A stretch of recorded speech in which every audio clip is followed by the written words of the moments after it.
Start.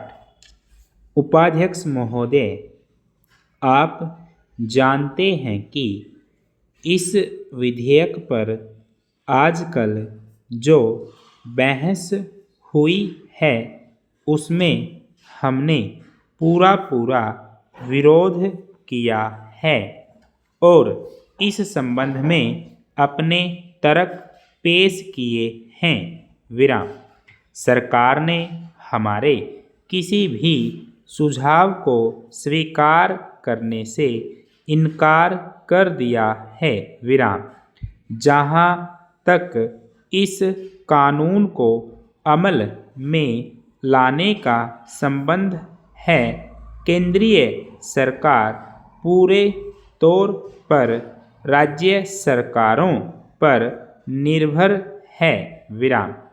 मंत्री महोदय ने कहा है कि कई सूबों ने इस बारे में सहयोग देने का आश्वासन दिया है। विराम।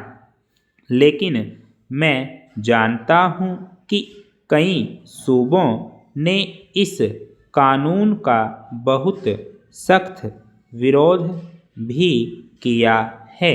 विराम।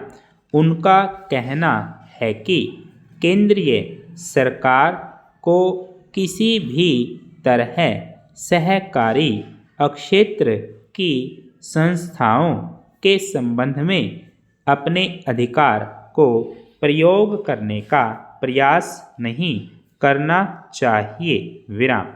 इस सुझाव को पेश करने में मेरा खास मकसद यह है कि अगर सरकार ने इस विधेयक को अमल में लाना ही है तो फिर यह विधेयक सारे देश में एक साथ अमल में आए और यह तमाम सहकारी बैंकों या सहकारी संस्थाओं पर एक साथ लागू हो, वरना जिस सूबे की सरकार यह मान लेती है कि इस विधेयक को वहाँ पर अमल में लाया जाए, वहाँ की सहकारी बैंकों को प्रीमियम देना पड़ेगा। विराम। इसका परिणाम यह होगा कि यह नया बोझ उस सूबे के बैंकों पर नहीं पड़ेगा जिसकी सरकार इस विधेयक को मानने से इनकार करती है। विराम।